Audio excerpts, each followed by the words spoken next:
This archivist, a man named Elias Thorne, risked everything. He found it.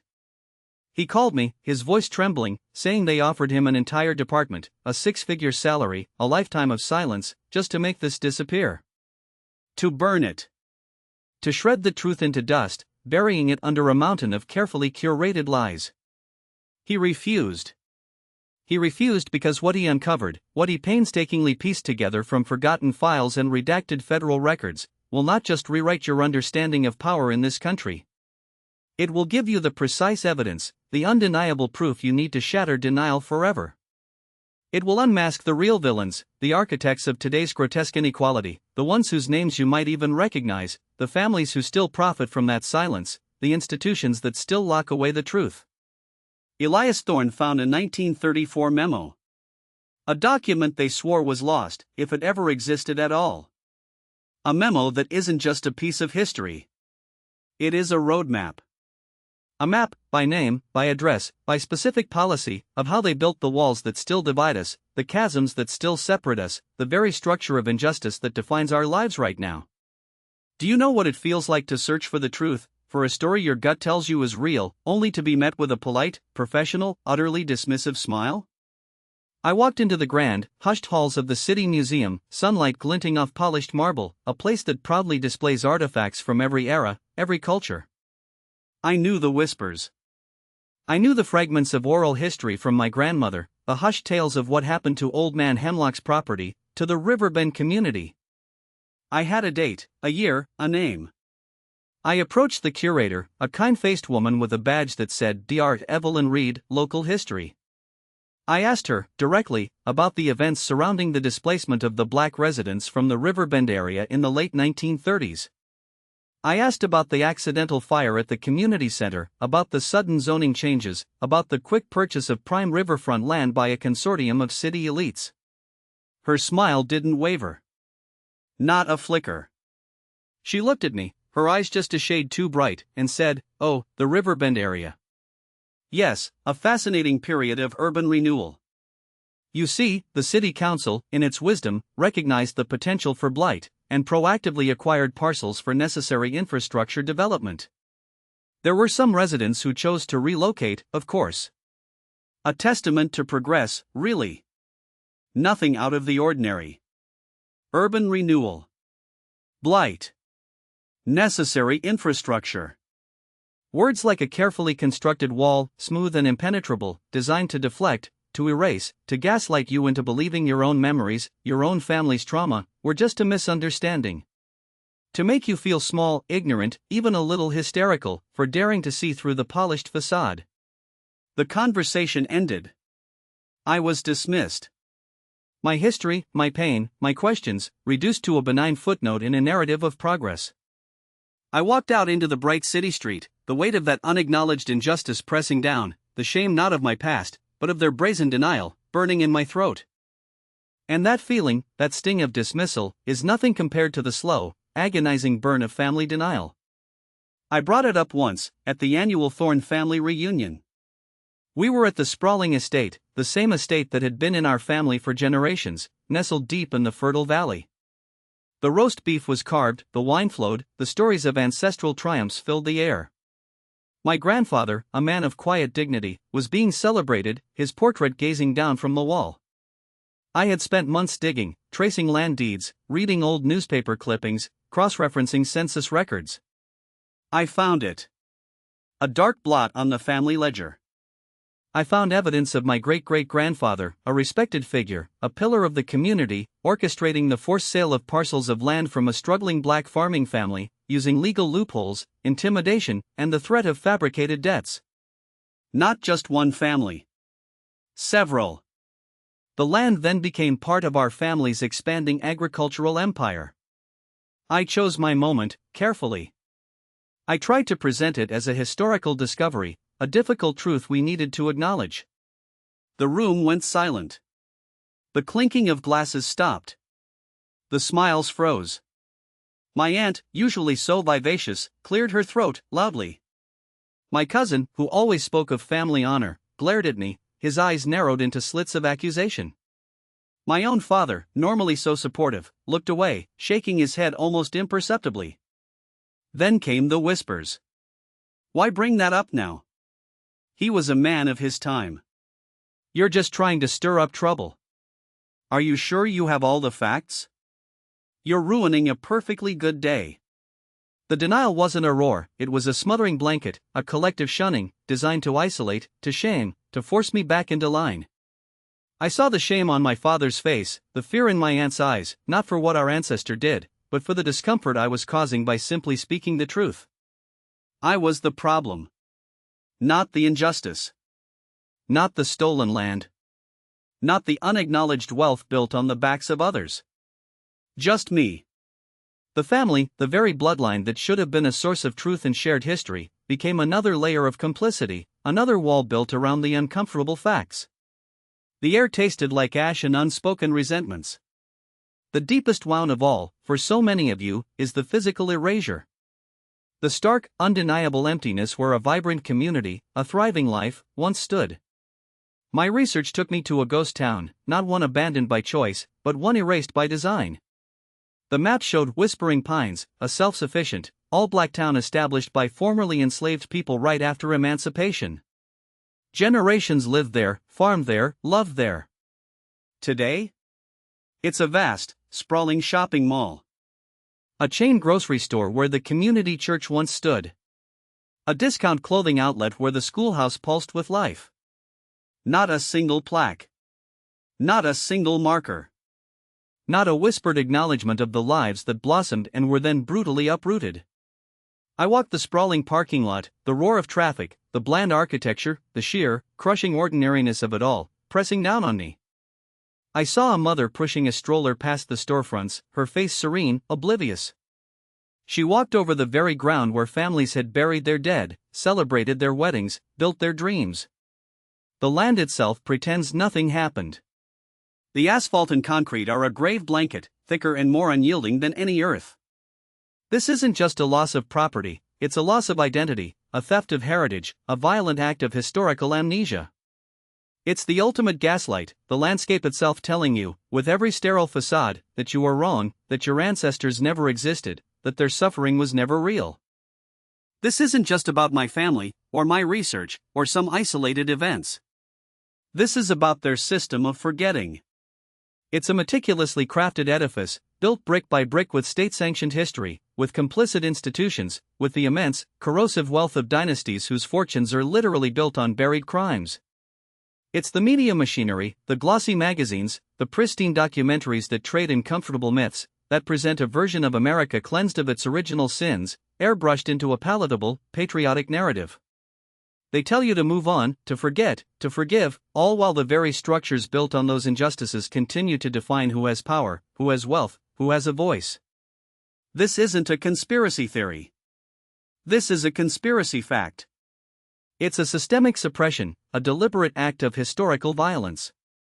They suppress archaeological reports that detail the actual boundaries of thriving black towns, reports that magically disappear from university archives. They redact census data that would show the sudden, inexplicable drop in black land ownership after a series of economic downturns or infrastructure projects. They engineer accidental fires in court buildings, destroying original property deeds and land grants, those lost court transcripts that mysteriously burned, always when the evidence was about to expose a prominent family. Elias Thorne found an entire, unpublished chapter from the official biography of a revered city founder, a chapter detailing his ruthless acquisition of land from indigent black families, using debt peonage and quasi-legal seizures. You won't find that chapter in any bookstore copy. It exists only in a forgotten, dust-choked vault in a private collection. Do you know that elite universities, the ones with their billion-dollar endowments, teach this true history? But not to you. Not to the general public. They teach it in closed seminars, in exclusive programs for future leaders, for historians who understand the mechanics of power.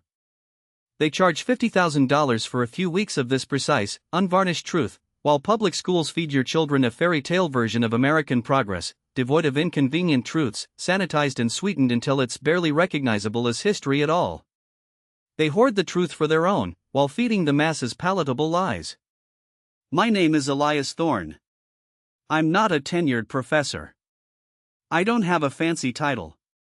What I am is an angry researcher, a dogged archivist, a grandchild of victims and of victimizers, who refuses to let the lies stand. My own journey started when I found my great-grandfather's name, a man I was taught to revere, on a list.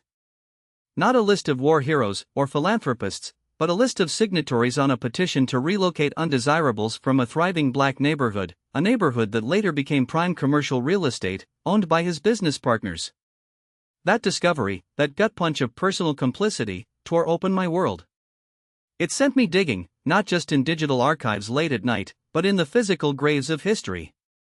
I've spent countless hours sifting through moldering boxes in county basements, chasing down leads people wished would disappear, scanning microfilms until my eyes burned, cross-referencing death certificates with property transfers. I've talked to the children of survivors, heard their hushed stories, watched their hands tremble as they showed me faded photographs of towns that officially never existed. I am a ghost hunter, searching for the precise machinery, the law, the meeting, the policy, the executive order that was used to inflict harm, not just the vague concept of racism. I need the names. I need the dates. I need the documents. Because without them, that never happened becomes the most insidious weapon of all. You're tired of being told to move on from a past you were never allowed to fully see. You carry the weight of ancestral trauma without knowing the specific event that caused it. You are haunted by the question, what exactly did they do, and how did they get away with it? I have been haunted by it too. But no more. Elias Thorne has done the work. He found it. And I am here to share it.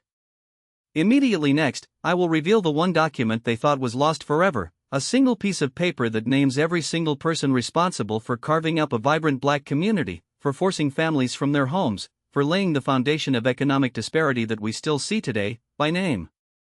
We will expose how a single, innocuous phrase, used in every textbook, is a deliberate code to hide a massacre.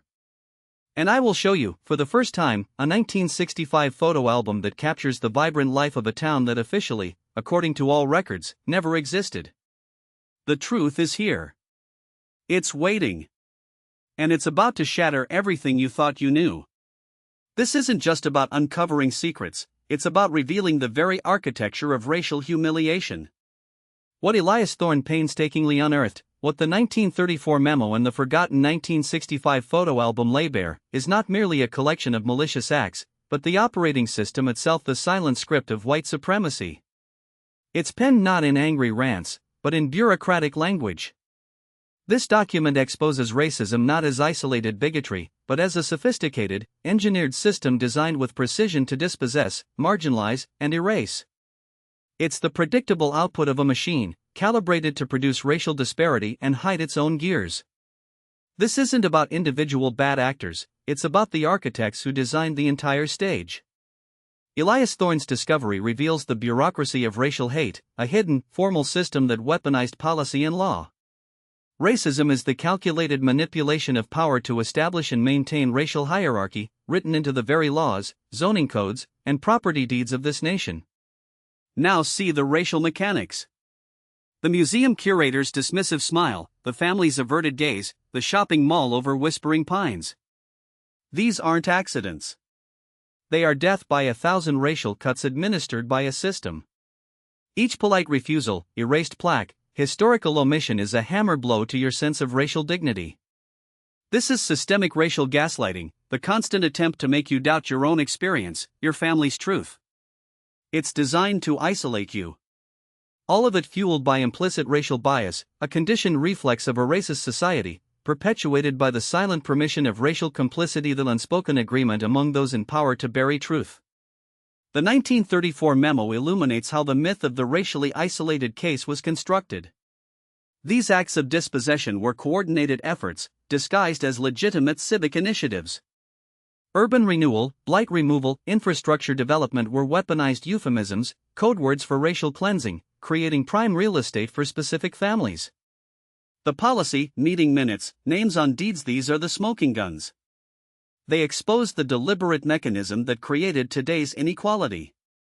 The erasure of whispering pines, the accidental fires, the quiet expropriations, these were manifestations of a deeply embedded architecture of racial humiliation, a master plan to control land, wealth, and power by systematically disempowering black communities. And what are we told to do in the face of this grotesque system? Just ignore it. This is racialized spiritual self-mutilation.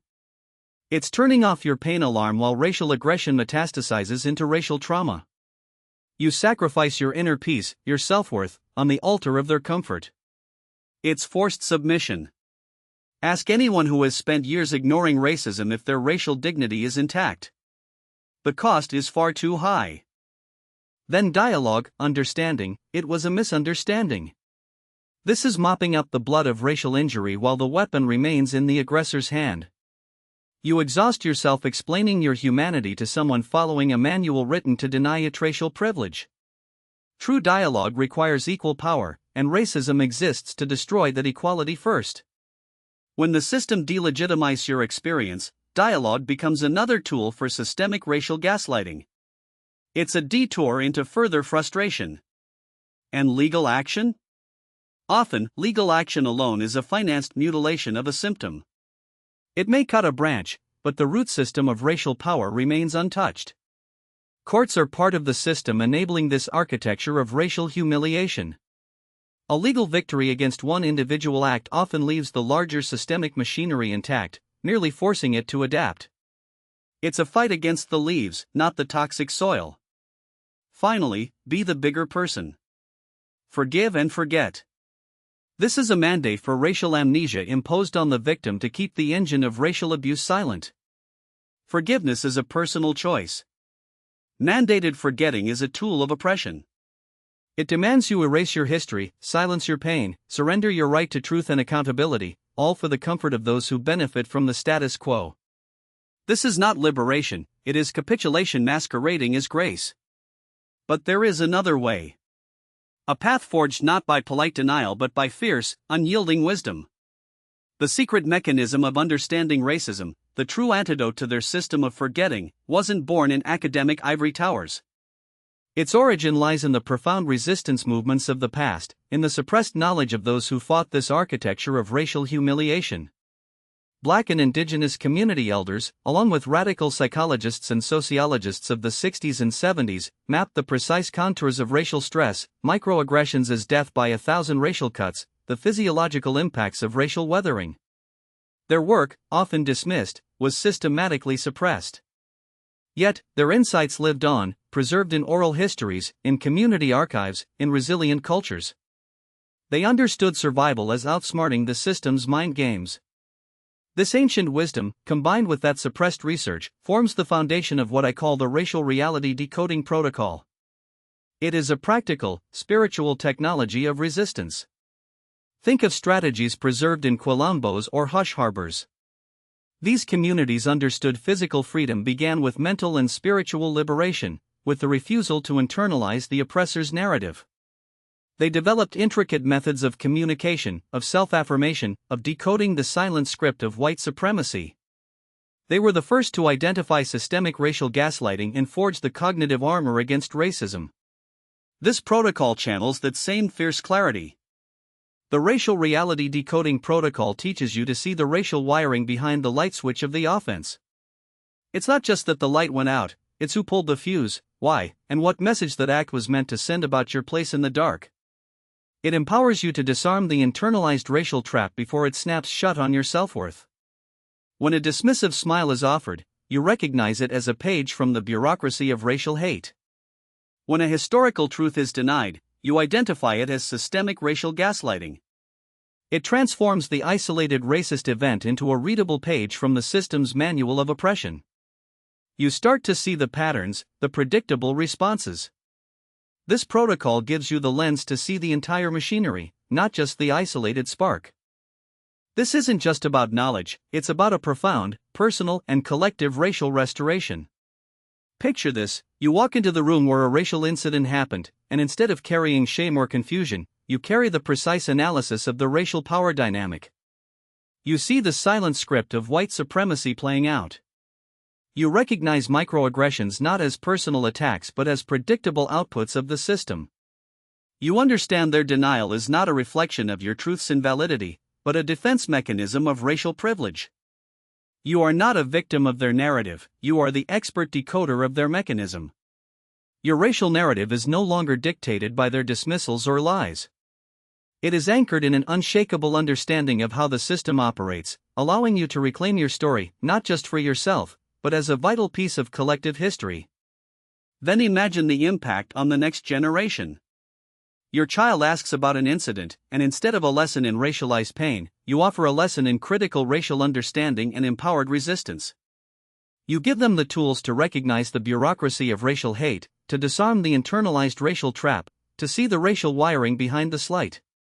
You teach them not to absorb the poison of racial commonplace, but to identify it, analyze it, and protect their spirit. You break the cycle of intergenerational racial trauma, transforming it into a legacy of informed resilience, intellectual sovereignty, and unshakable racial dignity.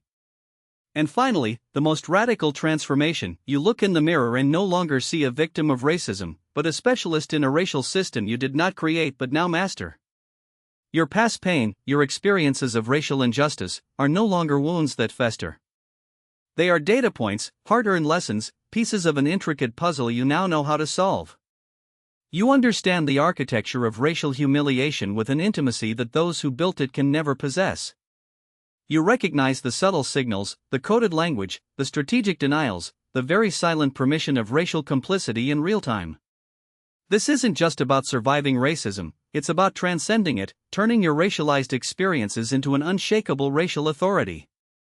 You become a beacon of truth, not because you preach it, but because you embody the profound, clear-eyed understanding of how the racialized world actually functions, holding within you the power to decode its every deception.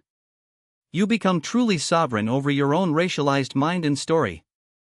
This knowledge, the racial reality decoding protocol, is dangerous to the racial status quo. It's dangerous to those who profit from our confusion, our division, our silence. It's dangerous to the dynasties built on buried crimes, to the institutions that thrive on state-sanctioned narratives of progress. They don't want you to have this clarity. They don't want you to see the wiring. Because once you see it, once you understand how the engine of racial abuse truly runs, you can never unsee it. And once you have that insight, you are no longer susceptible to their gaslighting, their denials, their polite dismissals. You become a force of conscious, informed resistance. The architects of today's inequality, the ones Elias Thorne has named, fear nothing more than an informed, empowered public. They fear the shattering of denial, the unmasking of their true legacy. This is why I can only reveal the first practical step to disarm racism to those watching right now. This video, this truth, is under immense threat. When this video reaches a certain number of views, when this message gains enough traction, the pressure from those invested in racial silence to bury it will increase exponentially. They will try to discredit Elias Thorne. They will try to silence me. They will try to make this disappear, just like they tried to make that 1934 memo vanish. But the truth, once it's out, has a power all its own. Stay with me. The first step towards dismantling their architecture of racial humiliation, towards reclaiming your racial sovereignty, is waiting. It begins now. This understanding, this crucial shift in perspective, is not merely intellectual, it is the launchpad for your deepest liberation. We've unmasked the puppeteer, seen the strings. Now, here is the key to disarming racism, a first practical action, simple, free, and intellectually undeniable, that immediately shifts the power dynamic back to you. This is the racial pattern recognition drill. For 1 week, you carry a small notebook or use your phone's notes. Every single time you feel that familiar sting, the microaggression, the coded comment, the dismissive glance, the subtle exclusion, the sudden burden of explanation, the forced smile on the face of indignity, you don't internalize it. You don't let it fester. You don't question your own sanity or worth. Instead, you document it with one clear, concise sentence. This sentence is your weapon, your shield, and your magnifying glass, all in one.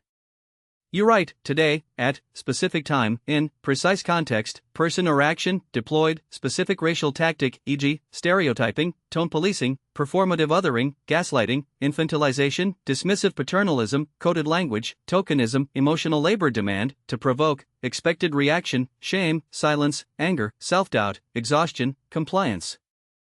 This is not diarying pain. Let me be absolutely clear about that. This is not about reliving the trauma. This is forensic psychology applied to your own life. You are transforming diffuse racial injury, the kind that slowly erodes your spirit, into categorized, actionable data. You are moving it from the volatile, reactive limbic system, where it causes fear, anger, and anxiety, directly to the analytical, strategic prefrontal cortex. This is where clarity resides. This is where decisions are made, not reactions triggered. You cease to be merely a recipient of racial aggression and instantly become the lead researcher of the racism you experience. You are no longer a victim waiting for the next blow, you are an astute observer, a seasoned analyst, systematically cataloging the operational playbook of your oppressor. The mere act of naming the tactic, of identifying the expected reaction, pulls the sting from the event. It creates a critical distance. It moves the event from something happening to me to something I am observing happening. This shift, subtle yet profound, immediately reduces the emotional charge. You begin to see the patterns, the predictable scripts, the limited repertoire of those who deploy racism. You realize it's not personal, it's programmatic. It's not about your inherent flaw, it's about their desperate attempt to maintain an imaginary hierarchy. After just 1 week of this drill, you will possess an undeniable trove of evidence, not just for others, but for yourself. You will see that the incidents are not isolated, random acts. They are part of a coherent, albeit morally bankrupt, system. You will begin to anticipate the tactics, to recognize the subtle cues before the full force of the aggression is deployed. This foresight is power. This understanding is freedom. You move from constantly being caught off guard to always being prepared. You are no longer reacting, you are discerning. And with discernment comes choice. The choice of how, or even if, you respond. The choice to protect your energy. The choice to expose the tactic. This simple, free, intellectual act of observation is the first plank in building your personal fortress against the insidious erosion of racism. It is the practical application of the profound psychological architecture we've already laid bare. It is the first breath of true, unburdened autonomy. Now, listen to this story of racial transformation, a testament to what happens when you commit to this decoding. It's a composite of real experiences, a powerful narrative illustrating how this method creates not just resilience, but genuine, unshakable liberation. A man, let's call him Marcus, who diligently used this very method after facing constant, suffocating racial profiling and dismissive behavior in his workplace, told me something truly profound about his journey. He was a brilliant engineer, but his contributions were constantly overlooked, his ideas often represented by white colleagues and then celebrated. He experienced the daily grind of having his intelligence questioned, his presence scrutinized, his voice muted, all under the guise of professional feedback or team dynamics. He carried a quiet rage, a gnawing self-doubt that whispered, "Maybe it is me." He would return home exhausted, not from the work, but from the constant psychological warfare. His spirit was being slowly crushed, his dreams for advancement fading under the relentless pressure of systemic bias. He was on the verge of quitting, not because he couldn't do the job, but because he couldn't bear the invisible attacks any longer. But then he started the racial pattern recognition drill. He began to document each patronizing comment, each time his name was mispronounced despite clear corrections, each instance of being interrupted or talked over in meetings, each time a white colleague took credit for his work, wrote it down. Not with anger, but with the cool precision of a scientist. He noted the tactic, micro-invalidation, intellectual appropriation, tone policing, benevolent sexism combined with racial infantilization. He noted the expected reaction, silence, self-doubt, frustration, withdrawal. He saw the patterns emerge, undeniable and clear. He realized the problem wasn't him, it was the predictable, mechanistic output of a system designed to keep him in a perceived subordinate position. Then came the turning point. The third week into the drill, Marcus recounted, his voice still filled with a quiet amazement at the memory. My boss made a joke about my natural hair in a team meeting. Something about it being unprofessional and needing to be tamed for the corporate environment, followed by forced laughter from a few colleagues. Old Marcus, the Marcus burdened by years of racial pain, would have burned with silent humiliation.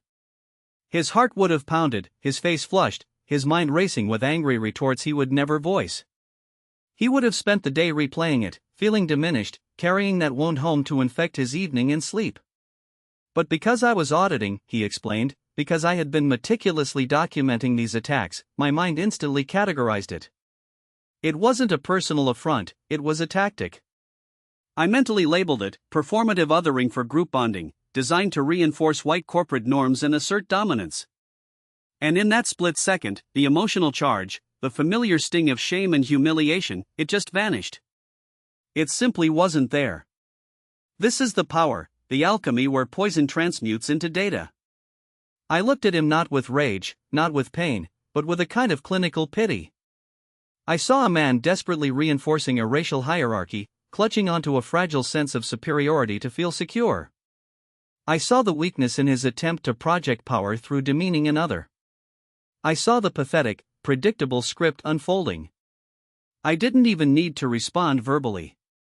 The power he tried to wield, the humiliation he aimed to inflict, dissolved in the air because I had named its source, disarmed its intent. I held eye contact, a slight, almost imperceptible tilt of my head, and then calmly redirected the conversation back to the meeting agenda. For the very first time, I left a racist encounter feeling full of my own power, full of my own dignity, not empty or diminished. That, my friends, is the shift. When you move from internalizing the racial virus to diagnosing it, you develop the psychological antibody. You are no longer merely enduring the assault, you are dissecting its mechanics. You reclaim your emotional landscape. You transform diffuse anxiety into focused clarity. You go from being the target of a psychological weapon to being the expert who understands how the weapon is built, how it operates, and most importantly, how to render it inert. This isn't about ignoring racism, it's about seeing it for what it is: a flawed, predictable, and ultimately weak attempt to control. It's about recognizing that the power of racism is largely derived from your unawareness of its tactical design. Once you see the design, the spell breaks. The illusion of power shatters. Your inherent worth, which was never truly diminished by their projections, reasserts itself, stronger and more vibrant than before. Marcus's story is not an isolated incident, it's a blueprint for your own liberation. He didn't just survive, he transcended. He found a peace that racist aggressions could no longer disturb, because he understood their shallow roots. Now, for those who might still wonder, is it really this systematic? Is it truly engineered, or just individual ignorance? I bring you a piece of concrete, undeniable, almost chilling proof. This isn't just theory, this is institutional design. In 2021, a confidential internal assessment from a global consultancy's Diversity and Inclusion division was leaked to an anti-racism researcher I collaborate with. This wasn't some academic paper, this was a document for corporate consumption, outlining strategies for managing racial dynamics within large organizations. Its title alone speaks volumes: Cost-Benefit Analysis of Racial Equity Theater versus Structural Reform. Let that title sink in. Racial Equity Theater. It immediately tells you the mindset at play: presentation over genuine transformation. And then, deep within this document, on page 9, you find this chilling line, a line that lays bare the cynical calculus of maintaining the status quo. Intervention models that focus on individual bias awareness and healing dialogues reduce grievance reporting by 68% and lower legal liability, while requiring zero redistribution of institutional power or resources.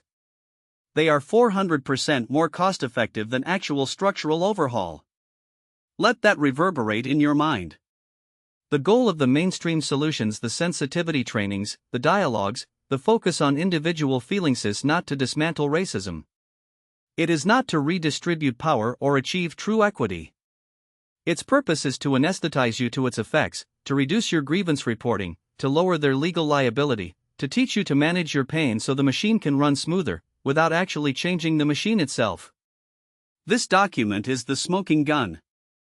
It is the undeniable, coldly rational blueprint that proves the game is rigged. It confirms that the system you're up against is not just a collection of bad apples, but an intentionally designed mechanism for managing and containing racial discontent without sacrificing entrenched power. It proves that what you've intuitively felt, the frustration that these solutions never seem to quite work, that they always feel performative, is not your imagination. It's by design. The very institutions that claim to be addressing racism are, in many cases, actively optimizing their own methods for placating you while maintaining their racial hierarchies. But knowing the rules, seeing the hidden blueprint, is not just the first step, it is the most empowering step to breaking free from the psychological entrapment of racism. It moves you from being an unwitting participant in their racial equity theater to an informed critic who can expose the script and refuse to play your assigned role.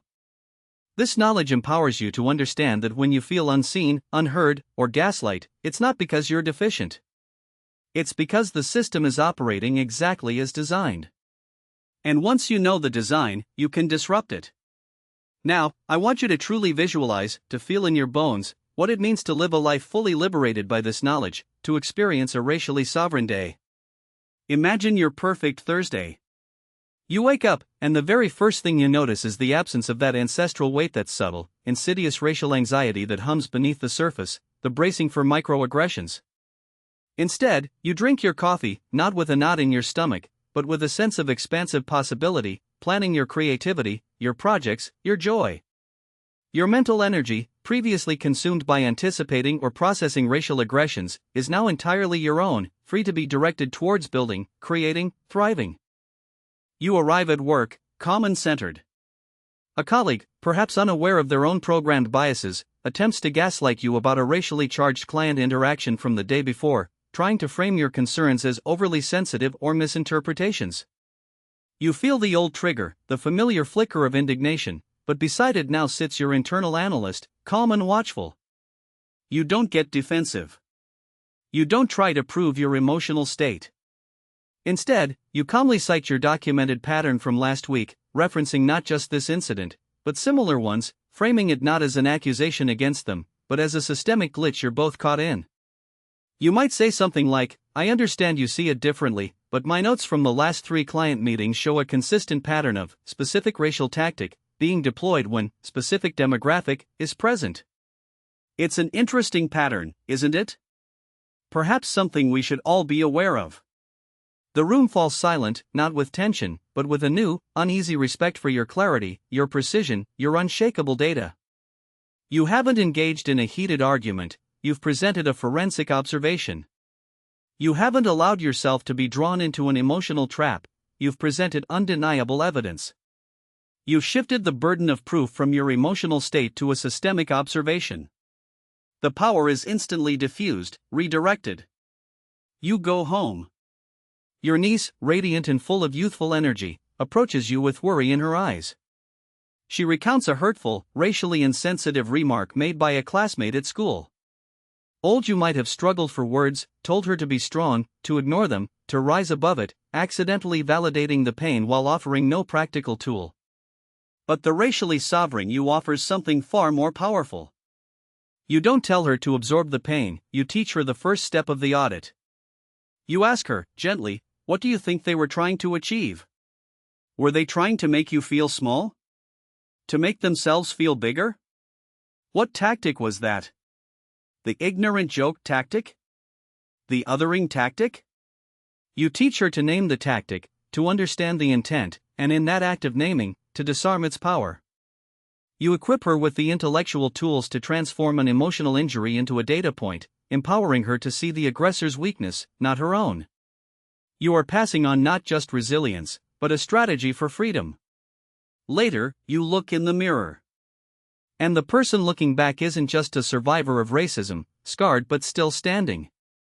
They are a scholar and a strategist of their own liberation. Their eyes hold not the weary resignation of one constantly battling, but the calm, insightful gaze of someone who understands the game, who has mastered its rules, and who now chooses to play on their own terms, or not to play at all. There is a deep, quiet peace in their expression, born from knowing that while racism exists, its power over their internal world has been broken. Their dignity is not negotiable. Their peace is not contingent on others' behavior. Their future is not limited by external aggressions. This is what happens when you stop carrying the poison of internalized racism and start carrying the antidote of understanding and strategic action. This is what it means to be truly free. To walk through the world not as a perpetual target, but as a sovereign being, insulated by knowledge, strengthened by clarity, and empowered by an unshakable sense of self. Your capacity for joy, for love, for creativity, for purpose, expands infinitely when the invisible chains of racial trauma are finally, definitively broken. You are fully, gloriously living. So now you have the first key. You've learned how to transform the sting of racial aggression into powerful, disarming data through the racial pattern recognition drill. You've heard the undeniable proof from lives reclaimed, like Marcus, who found dignity and power where there was once only humiliation. You've seen the hidden corporate blueprint, that chilling document that openly admits racism is often managed, not truly solved, by institutions focused on their own bottom line, not your liberation. And you can vividly visualize the racially sovereign life on the other side of this journey, a life filled with peace, clarity, and unshakable self-possession. This means you are ready. Ready for the complete map. Ready for the step-by-step architecture to not just survive the next racist incident, but to dismantle its power to haunt your past, poison your present, or limit your future. Ready to move beyond mere awareness, beyond just empathy, into decisive, empowering action. Stay right here. Because awareness without action is just agony. And you? You deserve a blueprint for freedom. A complete protocol that doesn't just explain racism, but systematically frees you from its grip, allowing you to build the life you truly deserve, unburdened and truly sovereign. We have journeyed together through the intricate, often insidious architecture of racism, dissecting its layers, unmasking its architects, and revealing the precise mechanisms it employs to diminish and control. You now possess the strategic understanding that moves beyond simply recognizing pain to dissecting the precise operations of a system designed to keep you disempowered. This knowledge, however, is not meant to reside as mere theory. It is the foundation for an active, living protocol designed to disarm racism in your daily life, to heal the wounds it inflicts, and to reclaim your sovereign self from its grasp. This is not just a defensive maneuver, it is an offensive strategy for liberation, a manual for psychological self-defense and an activation code for your inherent, unassailable worth. The time for intellectual observation is over. The moment for radical, personal action has arrived. I am about to unveil the complete anti-racism protocol, a step-by-step methodology forged from the very insights we have cultivated. This protocol is your personal arsenal, your daily ritual of empowerment, specifically engineered to dismantle the racial aggression you encounter and to meticulously heal the internalized trauma that has, perhaps, become an unwelcome guest in your mind. This is your freedom manual, your strategic blueprint to disarm racial oppression from the inside out. Step 1, the Racial Incident Audit. Your daily naming exercise, upgraded. For the next 7 days, and ideally far beyond, you will implement a sophisticated, elevated version of the daily naming exercise we touched upon. This is no longer merely an acknowledgement of hurt, it is the systematic collection of intelligence. Every single microaggression, every racially charged comment, every dismissive glance, every instance where you feel your racial identity is being weaponized against you, becomes a data point. But here's the crucial upgrade: you will not just name it, you will categorize it. You are becoming your own lead investigator, building a dossier on the patterns of racial aggression you face. Is this incident a racial power play? This is when someone, often subtly, uses racial dynamics to assert dominance, to put you in your place, to remind you of a perceived hierarchy based on your race. Think of the condescending tone, the unwarranted questioning of your intelligence, the assumption of your servitude, or the deliberate exclusion from opportunities without overt racist language. It's an attempt to manage your position in a racialized social order. Is this a racial gaslighting probe? This is the insidious attempt to make you doubt your own perception of racism, to dismiss your feelings, to tell you you're overreacting, too sensitive, or that it wasn't about race. This mechanism aims to erode your internal compass, to make you question the validity of your own experience and, by extension, your sanity in identifying racial injustice. It's a probe to see if you can be convinced that the racial injury isn't real, thereby maintaining the perpetrator's innocence and the system's invisibility. Or is this performative racism? This is a comment or action made primarily for an approving audience, whether real or imagined. It's the racist joke told in certain company, the coded language used to signal allegiance to racial biases among peers, or the subtle endorsement of stereotypes that plays to a pre-existing bias within a group. The target might be you, but the primary motive is often to solidify social bonds with others who share or tolerate racist views. Your task is to identify these categories. You are not just passively feeling the sting of a racial wound, you are actively engaging your prefrontal cortex, categorizing, analyzing, and building your intelligence dossier on the precise patterns of racism you personally encounter. This act of categorization immediately stops the emotional hemorrhage. Instead of letting the pain overwhelm you, you are channeling that emotional energy into strategic understanding. You are transforming amorphous hurt into actionable data. You are filing a psychological brief, building a case against the very forces that seek to diminish you. This initial step is your declaration of intellectual and emotional sovereignty over the chaotic, disorienting impact of racial aggression. You are mapping the battlefield, not just standing on it. This racial incident audit cuts off the power supply to the internalized racism factory. The moment you categorize a racial incident, you snatch it from the emotional, reactive brain where it causes immediate trauma and embeds shame, and you elevate it to the analytical prefrontal cortex. There, it transforms from a personal wound into objective data.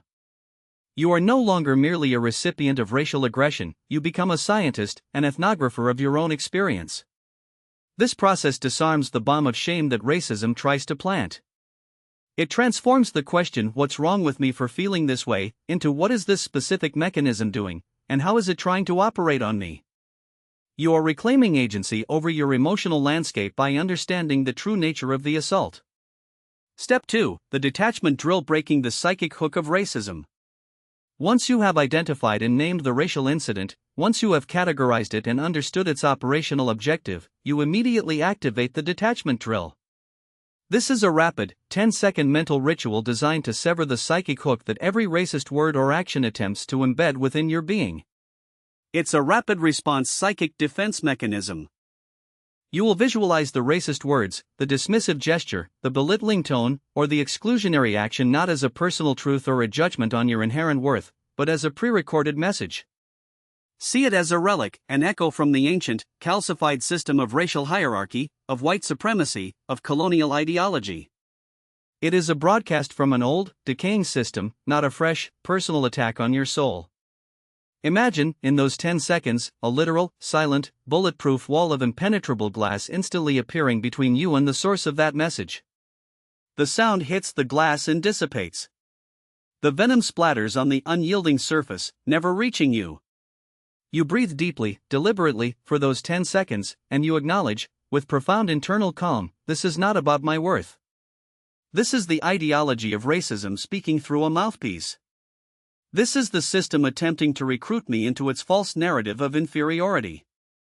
But I am not recruiting." This detachment is not denial. It is strategic dissociation from the intended impact. You are not ignoring the racism, you are refusing to internalize it. You are refusing to let it define your reality, color your self-perception, or diminish your spirit. You are recognizing the origin of the message, attributing it to its true source, a malignant system, rather than accepting it as a commentary on your identity. This is a moment of profound internal power, a declaration that your inner sanctuary is impenetrable to the external assaults of racial prejudice. The psychic hook, designed to embed shame, doubt, and inferiority, finds no purchase. It slides off, ineffective and impotent. You are installing a firewall. This detachment drill installs the psychic firewall against racial toxicity. It is the immediate antidote to the insidious poison of racist remarks. Racism's most damaging work is done when it successfully lodges in your mind, causing you to internalize its baseless claims, to doubt your own experiences, and to carry the weight of undeserved shame. This drill actively melts the rust of inferiority, the subtle erosion of self-worth that every racist comment tries to deposit in your mind. By visualizing the separation, by consciously attributing the words to the system rather than to your being, you are performing a mental alchemy. You are converting an intended psychic wound into a neutralized external event. This practice reinforces your psychological boundaries, making you impermeable to the corrosive effects of racial aggression. You are protecting your most sacred space, your mind and your spirit. Step 3. The narrative reclaim: writing your own story. At the end of each day, or at least at the end of a day where you have documented a particularly impactful racial incident, you will engage in the narrative reclaim. This is where you transform the experience from a moment of potential disempowerment into a powerful act of self-affirmation and future programming. You will take one documented racist incident, review its category, and then consciously, deliberately, rewrite the script of your response. This is not about rehearsing for a fight you didn't have, or reliving an argument in your head. This is a profound act of self-programming. You will write down the powerful, calm, one-sentence response you could have said to affirm your humanity, to state your truth, or to dismantle the racist premise. Alternatively, you will write down the dignified, self-respecting action you could have taken to reclaim your space, to set a boundary, or to dismiss the perpetrator's attempt at diminishing you. This isn't about confrontation for confrontation's sake, it's about internal empowerment. Perhaps the incident was a racial gaslighting probe where someone said, "You're too sensitive." It wasn't about race.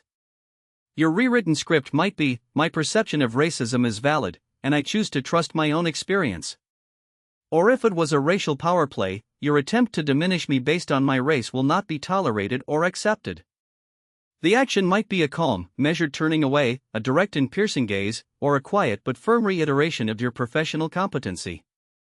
The goal is to articulate, in clear, concise language, the response that embodies your racial dignity and authority. You are not doing this to regret what you didn't say in the moment. You are doing this to program your subconscious mind. You are teaching yourself a new, more powerful default response. The aim is that the next time a similar incident arises, your automatic reaction will no longer be one of frozen shock, internalized shame, or delayed processing. Instead, it will be one of grounded clarity, unshakable dignity, and self-assured authority. You are installing new neural pathways, preparing your mind to react from a place of strength, not from a conditioned response of racial trauma. This is the active construction of your racially affirmed self, preparing you not just to survive racial aggression, but to thrive in its face. You are becoming the protagonist of your own story, refusing to let racism dictate your dialogue or your actions. This narrative reclaim is the decolonizing cleanse for your mental landscape. Racism, colonialism, and white supremacy attempted to carve neural pathways in your mind, programming you with narratives of racial inferiority and victimhood. This step is the deliberate, conscious act of flushing out those old, detrimental stories. You are actively installing a new code, the code of sovereign racial identity. Each time you rewrite a response, each time you articulate your dignity, you are literally forging new neural pathways. You are creating a mental architecture that is resistant to racial aggression, one where your automatic response is not reactivity but grounded clarity. You are not just healing from trauma, you are building a future self, one who moves through the world with unassailable racial confidence and self-respect, immune to the psychic warfare of racism. You are becoming the master storyteller of your own life, with racism relegated to a mere footnote, never the main plot. You now have the blueprint. This is not a theoretical exercise for a distant future. This is a practical, implementable protocol for your immediate present. You can start step 1, the racial incident audit, the very moment this video concludes. What are you waiting for? Another year of silent corrosion from the relentless drip of microaggressions? Another incident where you walk away from a conversation, a meeting, or an interaction feeling racially diminished, unheard, or unseen? The time to reclaim your mental sovereignty from the pervasive, oppressive grip of racism is not tomorrow. It is not next week. It is in the next hour. This protocol is not a magic wand, it is a discipline. It only works if you commit to it, if you act to protect your own psyche, if you decide that your internal peace and dignity are non-negotiable. This journey we have embarked upon, from decoding the hidden mechanisms of racism to arming ourselves with a practical protocol, is more than an individual endeavor. Racism survives and thrives in silence and isolation. By breaking that silence, by sharing this knowledge, we begin to dismantle its power on a collective scale. So, I urge you, do not let this powerful understanding remain within you alone. Share this video. Send it to the person you know who carries that same weary look in their eyes after a racist encounter. Send it to your friends, your family, your community. Break the isolation that racism relies upon. Create your own network of the racially aware, the resilient, and the empowered. Let this knowledge spread like wildfire, igniting courage and clarity wherever it lands. Every single like on this video is more than just a click. It is a signal. It tells the algorithm, and indeed the world, that knowledge which meticulously dismantles racism matters, that the struggle for racial liberation is urgent, and that there is an army of people choosing to see the racial matrix and actively disarm it in their own lives. Leave your like as a visible mark of solidarity in this shared understanding, a beacon affirming your commitment to this path of self-liberation and collective resistance. I need you to make this real, to ground this protocol in your lived experience. Comment below protocol activated the moment you commit to your 7-day audit of racism in your life. Let's fill these comments with names, with resolve, with a shared declaration of intent. Let the world see that we are not alone in this struggle, but a collective waking up, building tools, and standing together. And beyond that, leave your questions. Share your insights on applying this protocol. I will be here, engaging, supporting, and building this community of resilience with you. Finally, I implore you, save this video. Pin it. Bookmark it. This is more than just another piece of content, it is your essential manual for psychic self-defense against racism. When the world inevitably tries to sell you the old story of racial hierarchy again, when a microaggression lands its subtle blow, come back here. Rewatch Step 2, the detachment drill. Let this video be your anchor of dignity, your constant reminder of the tools you possess, and the power you hold within. The choice is now binary, unequivocal. You can continue to be a silent battlefield for a racial war you didn't start, allowing its insidious mechanisms to dictate your emotional landscape and diminish your spirit. Or, you can become the sovereign architect of your own racial peace and power. You have been given the blueprint to disarm racism in your mind, to heal its wounds, and to proactively build a future where your racial identity is a source of unshakable strength. The tools are not just theoretical, they are tangible, in your hands, ready for implementation. We are not merely healing ourselves from racial trauma, we are actively building a new language of unassailable worth, a lexicon of liberation. Now go, and speak it into existence. Your freedom awaits.